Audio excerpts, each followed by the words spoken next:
everyone. I am getting ready to start my Leafy Lisa, which is this lovely shawl pattern. And I designed this in 2015. So that's been a little bit. And as I talked about last time, I had used 2 skeins of the Misty Alpaca Chunky, which was baby alpaca, 108 yards, and a US 10 Chow circular needles. I actually used a Chow at the time to make this kind of cute little shawlette, and it just needs a revamp. We don't really sell the Misty Alpaca Chunky anymore, and I thought this would be a really good pattern to use. The Donegal, Studio Donegal Chunky. So this is a 3-ply merino. Lovely, next to skin soft still, next to skin soft. Just lovely yarn. It's a lovely yarn. And it's got just a little bit, look, I've got a little tiny bit of vegetable matter. I don't know if you can see that. This is real like wool yarn. So it's what I like to call classic. Tina calls it rustic. I'm like, no, it's not rustic. It's classic. It's classic wool yarn. It's true wool yarn. Anyway, and I thought, okay, I picked my color. So it's kind of the color of my shirt. Not exactly. That was not intentional, by the way. That was like not intentional at all. But there we go. So I have my yarn, and I went ahead and wound 2 balls because I know that I used 2 balls of the Misty at 108 yards. This is a little more generous, but we're still going to need 2 balls. So I thought, all right, I will go ahead and get started. And if you would like to join in the knit along for the Leafy Lisa, you absolutely can. You do not have to start the same day that I do. If you find this video, 2 years later, make it anyway. I'm just going to show you my process in getting started and what I need to do. So the first thing that I did was I wound my yarn, of course, found my needles. These were actually in the bag for the chunky sweater that I am working on and still have not finished. I have to finish the edging on that. And if you are watching this video within a couple of weeks of me posting it, I do actually need a test knitter or 2 who would be willing to tinker and try the pattern. And you can contact me for more information about that. You can use the hello@ symbol, atwistedpicot.com, and talk to me about it. And let's see, what else do we need? And of course we need our pattern. And I think that we also need some stitch markers for this. So I thought perhaps I would tinker with some of the new stitch markers that we got in, because, who doesn't like new stuff? But I have circles, and I have hearts, and I don't really care that they're pink. Pink's not my favorite color. It is my child's favorite color though. Holy wow. But we'll see. We'll see. I think that these will fit a US 10 just fine. And I actually do have a Chow again, and this one is a I don't think this is a 40-inch. It says it's a 40-inch, but I'm pretty sure it's not. I think this is a different package. So anyway, I guess I could measure it. No, not gonna measure it. We're just gonna go with it. So I'm using my Chow needle. I did use a gauge swatch. So we are going to make a gauge swatch because it is important to do that. And we are going to kind of read through the pattern. So we'll be casting on 9 stitches using the long tail cast on. Most of the time when I recommend a cast on in a pattern, it doesn't mean you have to use the exact same cast on. A knitted on cast on would work for this. A cabled on cast on would work for this. You could do a twisted German or Old Norwegian. They're kind of the same thing. Cast on for this. There's a lot of different ones that you could absolutely use. The only ones I don't really like, I don't like the backwards loop where you put it over your thumb and get, that's a very messy, to me, cast on. I find it just not great for like a finished edge on most projects. So use that one at your own peril. Let's see. And then this says the shawl is shaped with a 4-stitch garter stitch border along the top edge. It will increase to the midpoint with purl 1 front and back in the purl section, and then has a leaf edge. So we will be doing lots and lots of purling in this, if I recall correctly. Yes, lots of purling. So this background is not made with knit stitches. This background's made with purl stitches. So if you don't like purling, you may not like this one. Now I can say, if you want to, that you can, let's see. Garter stitch border, purl section. I might have only used a reverse stockinette on this, so we might be knitting back. Let's see. Knit row 2 of leaf pattern, slip marker, knit 1. Yeah, so we are knitting on the back side, but there's purling on the front side. If you don't like purling on the front side, if you want your purls on the back, this is not the pattern for you. Not the pattern for you. If you want your pearls to be on the back side. And the reason that I have a reverse stockinette front on this is because of these leaves here. If you kind of look in the photo, the leaves are stockinette, and I wanted those leaves to stand out more. To do that, I needed the reverse stockinette on the main body of the shawl. I really like purling because I use a Portuguese style purl. Norwegian purl is also quite nice. So you can try one of those if you are like really struggling with pearls. Just throwing that out there. Let's see, lightly crescent shaped. All right, and it has a fairly easy chart as well. And I make my charts are really big. See this big guy? I make them really big. So they should be easy to see and easy to follow. Yeah, this should be a ton of fun. But first we're going to check our gauge, and that means we have to knit a swatch. So for my swatch, what I'm going to do is use my 10s, and I am going to do a long tail cast on and just make like a slip knot to start it. So just a slip knot right here, long tail cast on, and I am going to cast on maybe 10. I think we'll do 10 stitches. How many is that? 1, 2, 3, 4, 5, 6, 7, 8, 9, and 10. 10 stitches. Now I need a few more. 11, 12, 13, 14. This is 3.63 stitches per inch. It's 14.5 stitches and 16 rows to 4 inches, which this should be pretty close.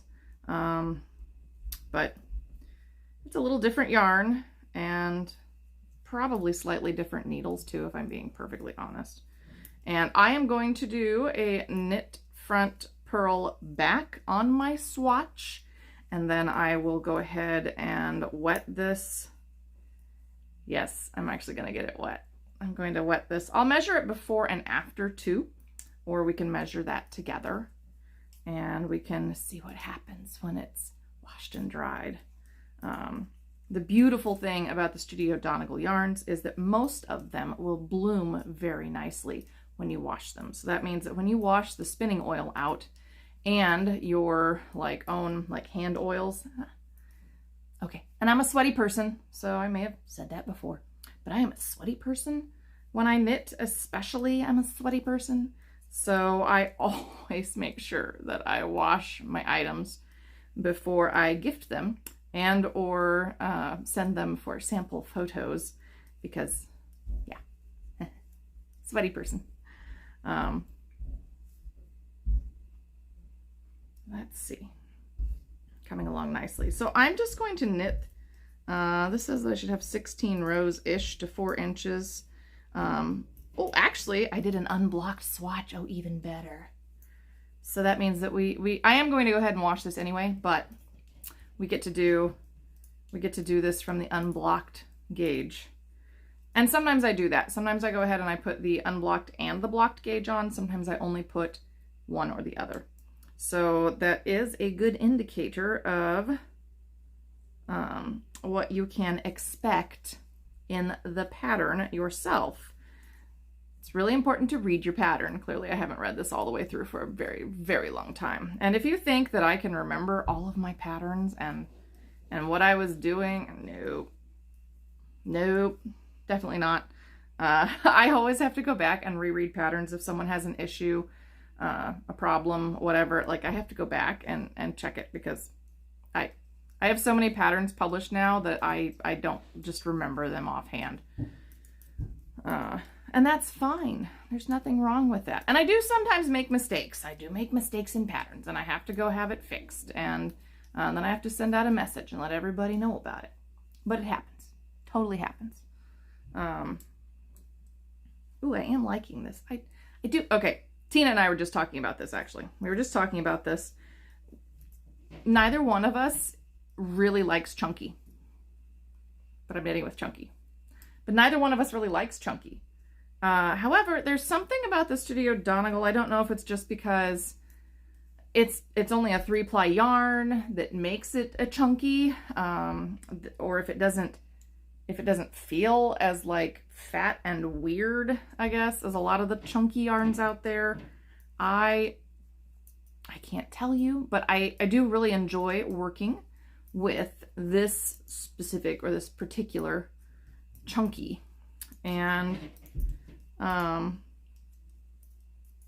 I tend to be like a lace weight or fingering weight. Those are my favorite kind of person, and that's where my default is, lace weight or fingering weight. And usually somewhere around a US like 3, 4, 5 for the needle size. So it is, you know, kind of weird for me to not only want to knit chunky, but enjoy knitting chunky. So, and our little swatch is growing so nicely. I know, just like I'm knitting in real time. Like, I didn't speed this up. You can hear my voice. It's my normal voice as I'm talking to you. So anyway, this first video is going to be all about the setup, and again, we'll read through the pattern more together. We will take a look at gauge swatch. We will talk about how to measure, how not to measure. We'll talk about unblocked versus blocked. Just all those good things that you would talk about if this was your first pattern, or that you would think about if it was your 1000th. And I'm really looking forward to this. I've been thinking about this for several months, to be perfectly honest. I just haven't really had time to do it, but now finally it seems like a good time to crack out some big knitting. I'm also working on some design work for the Slow Yarn Crawl, and so that's taking up a lot of my knitting time, but I will try to dedicate myself to maybe one repeat a week or something. I don't know, until we're done. I think it'll go fairly fast. That is the one thing about this, is chunky yarn goes kind of fast. And who knows, maybe Tina will pick out some chunky yarn and she will also knit the Leafy Lisa with us. I don't know yet, but oh, look at my adorable little swatch. It's coming together so nice. I'm kind of curious, where did I put, one moment. I have a tape measure here. So this is a pink snail tape measure. It happens to be the one that my child earned for helping me with packing orders in the shop. And so she did that one. She did this like 2 years ago too. So she was like 3 when she did it. She desperately wanted, because she loves pink. We've already established this.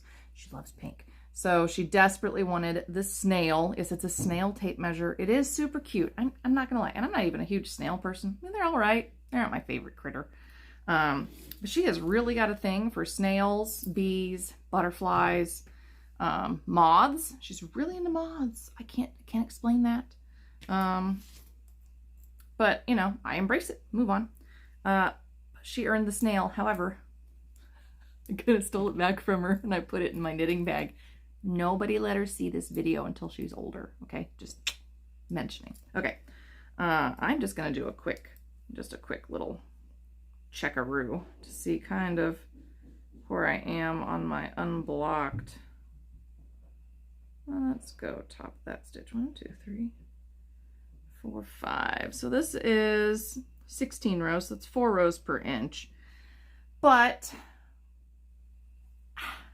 I don't mind. I have a lot more yarn, so I'm basically going to like knit until I'm almost out of yarn on one ball, and then and increase, and then I'm going to knit the decreases until I run out of the second ball. Like that's my grand plan. It's not a brilliant plan. It's my grand plan, right? And that is one of the nice things about patterns written like this, where you increase to the midpoint and then start decreasing, is that if you wanted to, you could make this huge and long, or you can make it shorter just based on how much yarn you have, as well as your personal preference for these styles of shawls. So, because it's kind of a shawl, it's kind of a scarf, but we're gonna have a lot of fun with it, I think. Anyway, where else was it? And then I should look at 14.5 stitches to 4 inches. So what did I cast on? 14? 1, 2, 3, 4, 5, 6, 7, 8, 9, 10, 11, 12. Yeah, I cast on 14. So I should be at like just under, and I am. I'm at just under 4 inches. Okay. Not bad. All right. All right. I'm going to do like, I'm just going to do 2 more rows. I'm going to do 2 more rows because this isn't 4 inches. So I would recommend that you do a full 4-inch swatch, especially if it's a yarn you haven't worked with before. But I have been working with this quite a bit lately. So I am going to knit like 2 more rows and then bind this off. And then I will show you how to measure your swatch when it's unblocked. And we'll come back once I have wet it down. I'm not going to do anything like crazy to wet it down either. I'm just going to like go run it under the tap. I'm not even going to put soap in this because I don't care. I might throw it in a little bowl and let it soak for 20 minutes and then come back and finish this video, but yeah. Anyway, nothing fancy because I don't really do fancy blocking anyway. I think I've done several blocking videos on here now, and Tina, I believe, is also doing one, but I've even taken you through the whole process where like I put it in the pan with soap, and then we take it out and we squeeze it and lay it all out, pin it out. I know I've done those with you. So, and I'm just doing a regular like knit 1, knit 2, pull the first stitch over the second stitch, knit the next stitch, pull stitch over the next stitch, pull the previous stitch over the last stitch. Like that's all I did. So here we go. There we go. Here's my, not 4 inches tall, but here's my lovely little gauge swatch. It looks nice. I like the fabric of it so far. I think it's gonna wash really well. I have a little experience with this though, so I am cheating just a bit. And if you pull hard enough on wool yarn, usually you can break it. It's not like it breaks easily. You have to pull. But there we go. So I have my nice little swatch. So let's turn the camera down and take a look at how to measure this guy. All right, here is our lovely little gauge swatch. And because this is an unblocked, so remember, I said I had 3.63 stitches per inch and 4 rows per inch, or 14.5 and 16 rows to 4 inches in stockinette unblocked. I'm going to check my unblocked swatch here, and we shall see. So that's my centimeter side. Flip that little guy over. So I can see that in terms of my stitches per inch, I'm pretty much spot on. It would take about another half of a stitch coming across here, and I would be at my 14.5, because if you recall, I cast on 14 stitches. So yeah, I'm pretty good in terms of the stitches per inch. This is looking like, 3.5, but probably wiggles just a little bit. And then I'm just going to turn this to make it easier for you to see. So I only did 3 inches. Okay, so I'm sorry. I didn't do a full 4 inches. So I did 3 inches here on the row gauge. So remember we did the stitch gauge. Now we're looking at the row gauge. So that's our rows per inch. And I could see if I set my tick mark here at the 1 on the top of a stitch, I can see I have 1, 2, 3, 4, almost 5 rows. And my rows per inch is supposed to be 4. So I do have a tighter rows per inch, but the key to remember here is that your stitches per inch matters more than your rows per inch. So when I am trying to match gauge, I am always trying to match gauge to the stitches per inch. And if I'm a little off in the rows per inch, it's okay. Usually the designer will say knit to X inches, so knit to 10 inches, or they will talk about, you know, for me, this one is just like knit, what did I say? Repeat rows 5 through 8 for 6 leaves or until half of the yarn has been used. And I even have a section that's gives you a long version of the condensed pattern, because actually Tina's mother-in-law needed this, so I made her. I wrote it out. I wrote so much. I wrote so much out. So I really hope I haven't made any mistakes in this, because this was a lot of text. But anyway, you can just keep going until you have used half of your yarn. Totally up to you. Okay, so this was our gauge swatch unblocked. And we have to remember 5 here, and we're pretty spot on the stitches per inch. And now I'm going to go wash this and dry it, and when we come back to it, then we can see the difference. I am back, and my swatch has completely dried now. I could have done this last night, but then the lighting wouldn't have been great, so I'm doing it the next day. Here we are with our Studio Donegal, and if you remember, I did use the US 10 on this, and I'm just going to kind of check my row gauge and see what I'm getting, and also my stitch gauge now that this has been washed and blocked. So my stitches loosened up just a little bit, which is fine. So I am definitely getting a full 14 stitches to 4 inches now, not that like 14 and a half as I showed you earlier. And I'll just turn it again so it's a little easier to see. This is, are we still at 3 inches? It's still pretty much at 3 inches. So my stitch gauge stayed pretty much the same. My row gauge stayed pretty much the same. So this is a fairly consistent knit for me in terms of how it washes and blocks. But I don't know if you can see this. The fabric on this has just softened and lofted. And if I had really soaked this properly instead of just like kind of running it under the tap, this probably would have bloomed even more. This this chunky, it blooms beautifully when you work with it. It's really pretty stuff. Let me show you the difference between, hopefully. So here's the unblocked and here's the blocked version. I don't know if that shows up on the camera very well, but this one just doesn't have quite the softness and the loftiness of the blocked version. Maybe you can see that it's just a little bit tighter in the overall twist still. Still beautiful stuff, don't get me wrong, but boy, when this stuff washes and blocks, oh, it's so soft and lovely. So soft and lovely. Anyway, I'm really excited about this, and I really hope that you're joining me.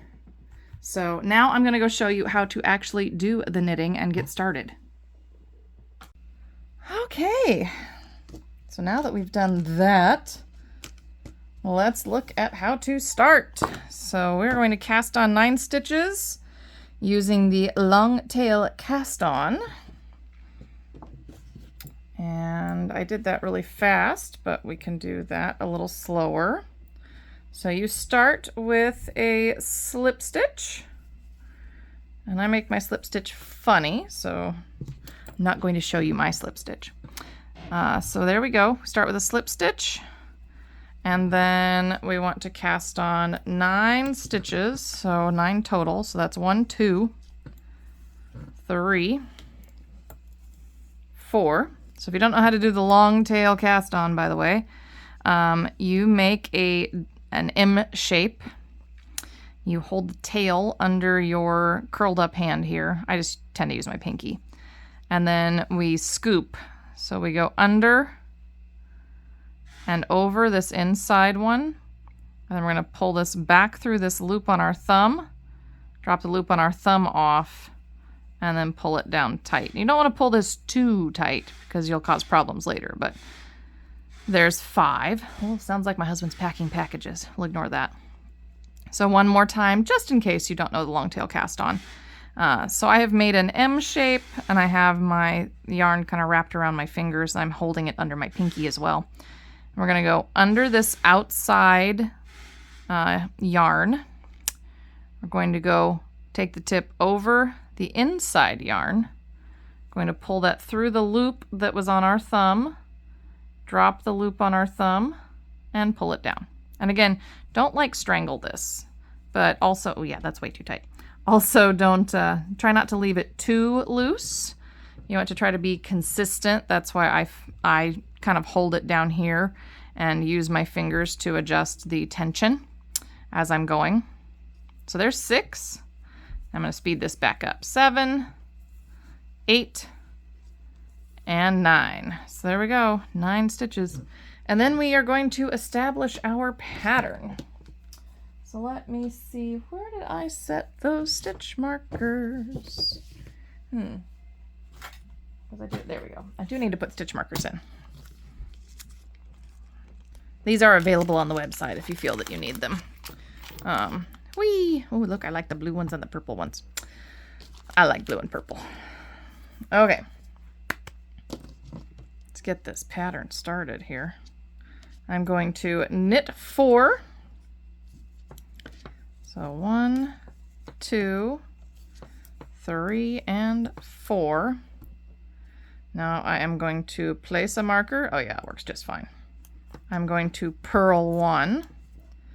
And then, do I want a pink one? I want a blue one. I'll put a blue heart in. And then I am going to place another marker. And then I am going to knit row 1 of my leaf pattern. So I'm looking here at my established pattern. And I do this a lot when I write my patterns because it helps to condense and save space. So I'm going to knit 4, place a marker, purl 1, place a marker, knit row 1 of leaf pattern. So now I'm going to drop down here to the leaf pattern and work row 1, which is knit 1, yarn over, knit 1, yarn over, knit 1, 2. And I do have the chart as well, remember, so I always try to put in the written and the chart.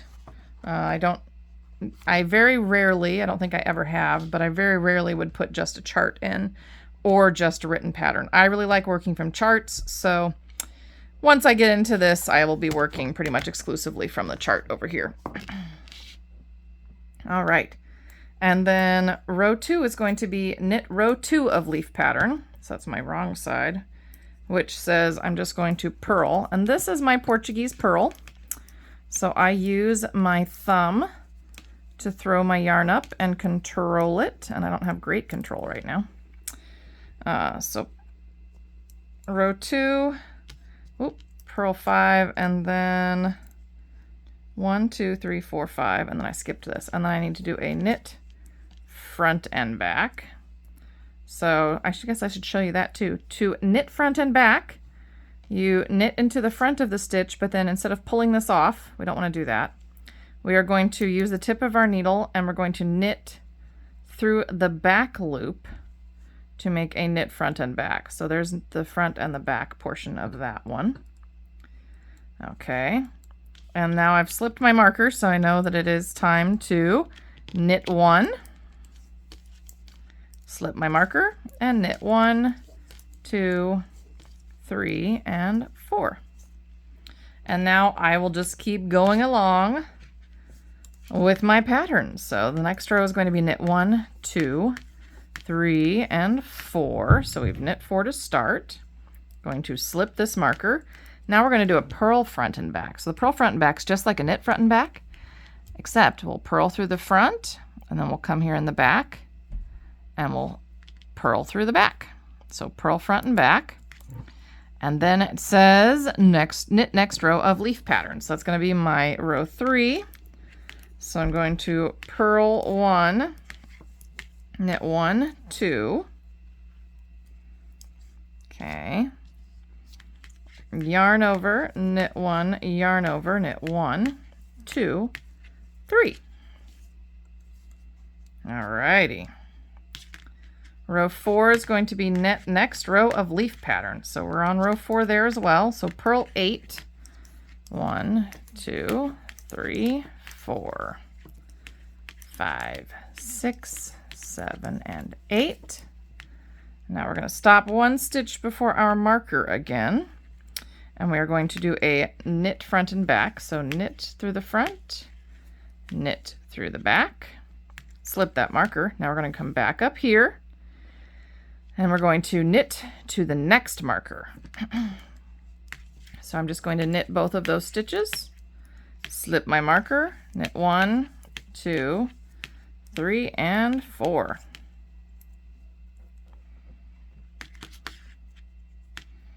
All right, row 5.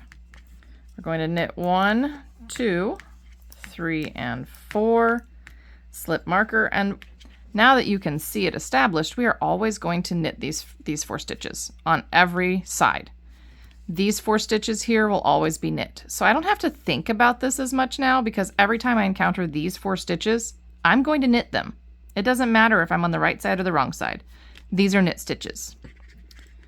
Okay, now we're going to purl to our next marker. So purl to the next marker, which is here. Slip that marker, and now we're going to knit the next row of the leaf pattern, which will be row 5. And this is going to be purl 2, knit 1, 2, and 3, yarn over, knit 1, yarn over, knit 1, 2, 3, and 4.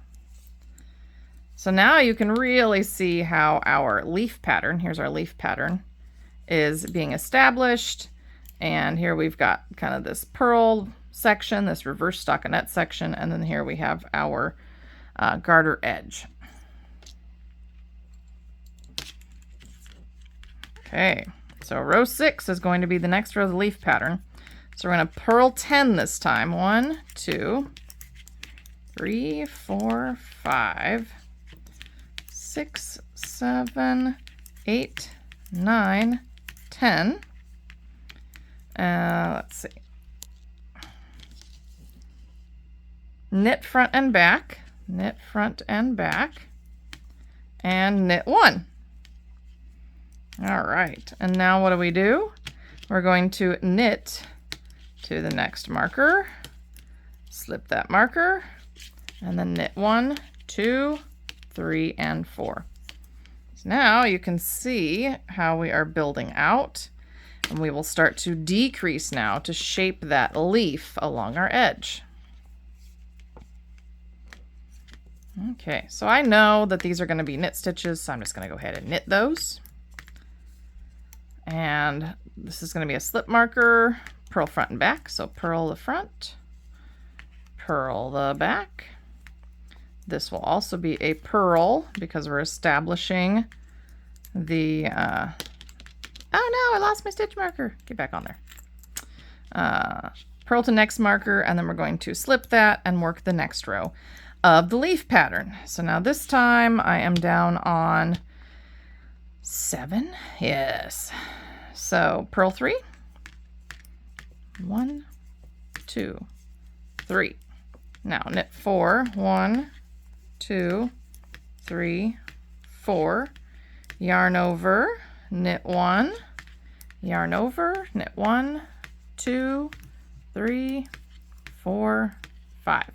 If you're struggling because you don't have the right number of stitches down here, what may be happening is that you have dropped a yarn over. So that's always your first thing to look for, is to make sure you haven't dropped a yarn over. And you also want to be sure that you have this nice strong line of yarn overs, that you can clearly see a yarn over on each side of a central spine. All right.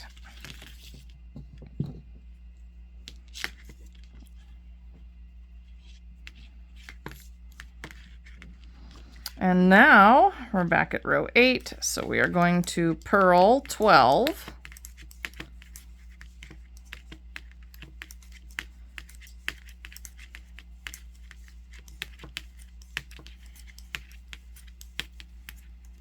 And then knit front and back. And knit 2, 1, 2. And now we are going to just knit to our next marker, slip our marker, and knit again.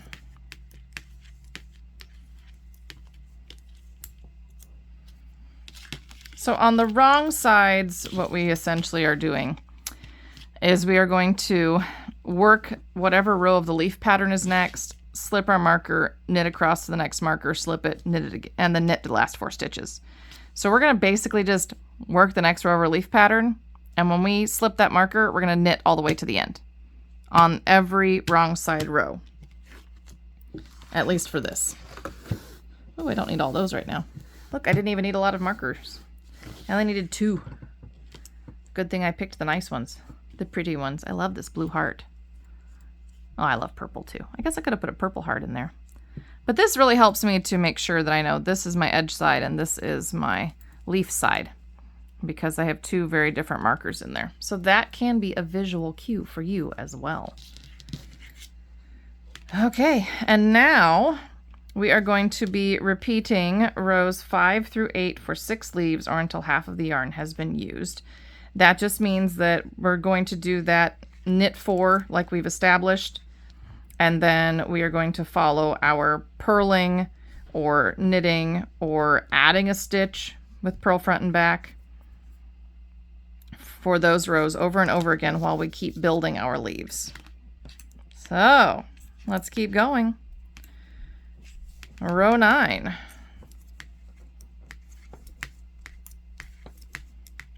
Going to knit those. We're going to purl these. Purl, purl, purl. Now we're going to knit the next row of our... Actually, we should switch over here. Let's go to the chart now. Here's row 9 of our chart. And what does this say? So row 9 is purl 4. That's what these are. Purl, purl, purl, purl. And then we are going to do a slip, slip, knit 2 together. And then knit 1, 2, 3, 4, 5, 6, 7. So 1, 2, 3, 4, 5, 6, 7. Now we're going to knit 2 together and end with a knit 1. And now you can really see that leaf starting to be shaped. Okay. Here we are with 10. So we are going to purl 1, 2, 3, 4, 5, 6, 7, 8, 9, 10. So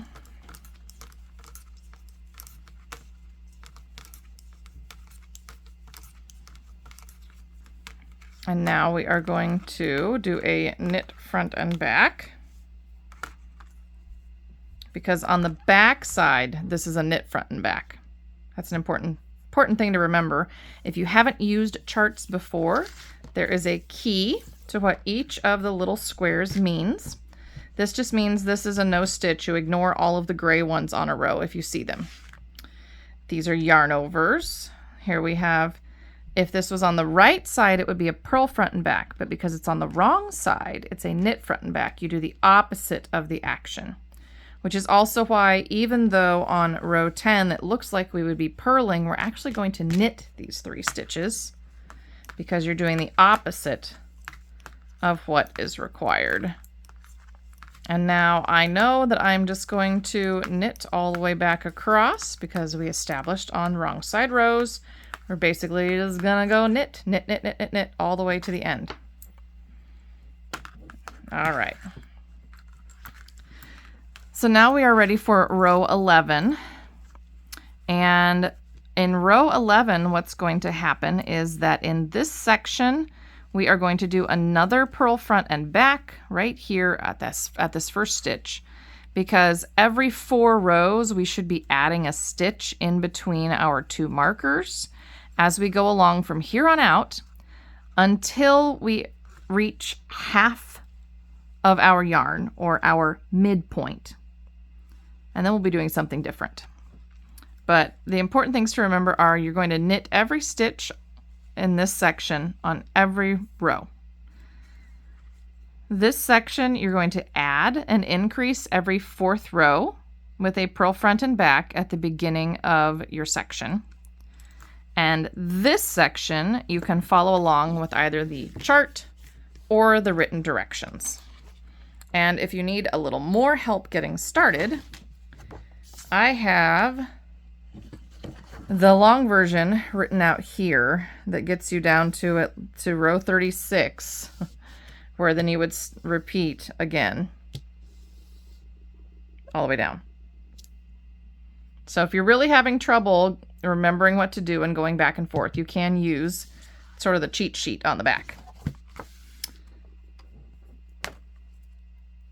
Okay. Where are we? Row 11. So row 11, we are going to come in here and we are going to knit our first 4 stitches like usual. We're going to make a purl front and back to increase in this section.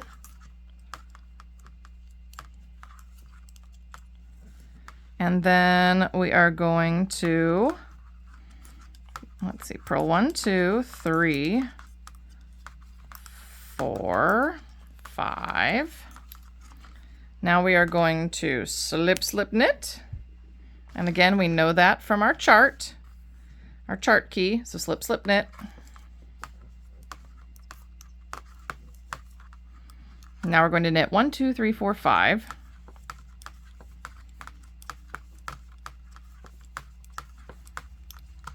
Knit 2 together and knit 1.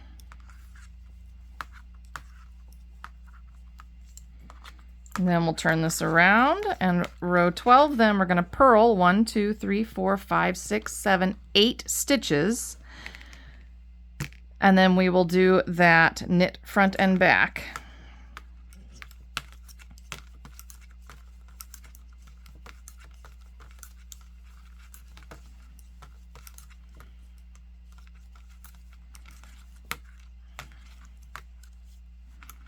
And now we are going to knit 4.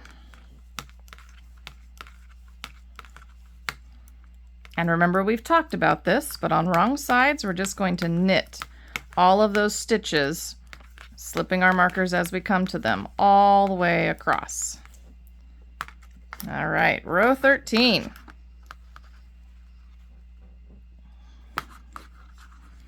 We will knit our first 4 stitches. And I already know I made my increase the last time I was on this right side row. And if I question that, I can actually see it right here. There's a little bit of a hole on this knit front and back. That's kind of what happens. You can see here's the parent knit stitch, and then here is the second stitch that we've created off of it. So I'm only going to purl in this section. Now we will purl 1, 2, 3, 4, 5, 6 stitches. 1, 2, 3, and 6 stitches. There we go.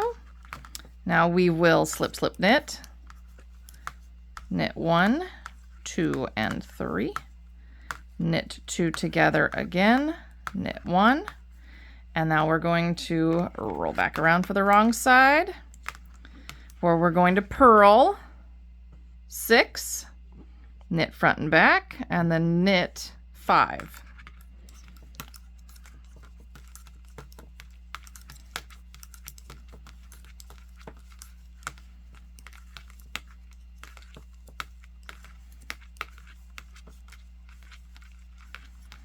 And again, because this is a wrong side row, we are just going to slip our stitches as we come to them and knit all the way back across.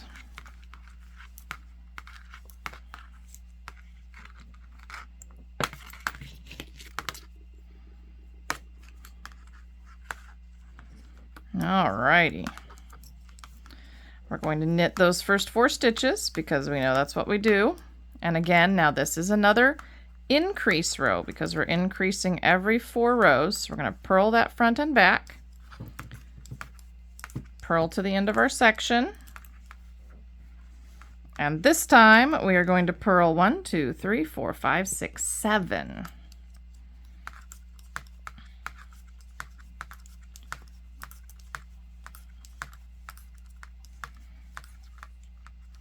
Before we slip, slip, knit 1, knit 2 together, and knit 1 again. And boy, now you can really see that leaf shape, that nice leaf shape. All right, row 16.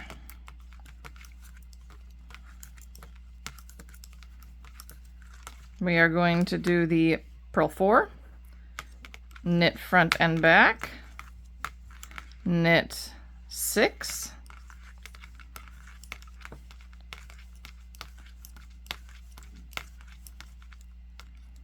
and then again we're going to knit all the way back to the beginning of this row.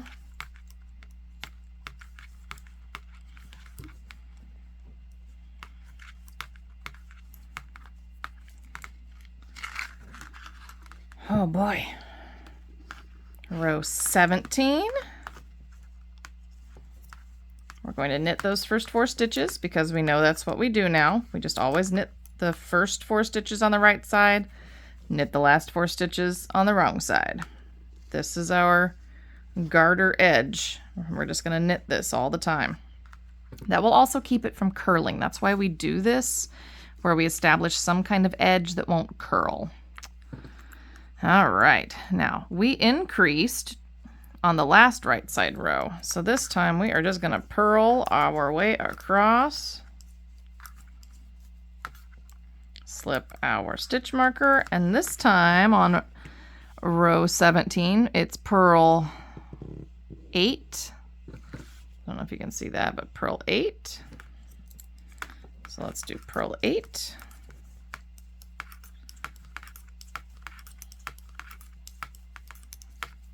Okay, and now we have a slip 1, knit 2 together, pass the slip stitch over. That's what this means. So we are going to slip the first stitch knitwise so that it changes the orientation. You're going to knit the next 2 stitches together and then lift that slipped stitch over and finish with a knit 1. And here on our last row, we are going to do some fun stuff. So we're actually going to do a purl 2 together. That's this funky one at the beginning of our row. And then we're going to bind off. And we will bind off 5 more stitches so that it should leave us with 4 stitches total, because we'll have 1, 2, 3, 4 stitches that we need at the beginning of our round. So then we'll start and we'll go from here again. Okay, so to purl 2 together, it's just like doing a knit 2 together, but with purling. So you stick your needle tip through both of your stitches, purl 2 together, and now we are going to just bind off 1, 2, 3, 4, 5. And we're going to go ahead and purl these last 3 stitches.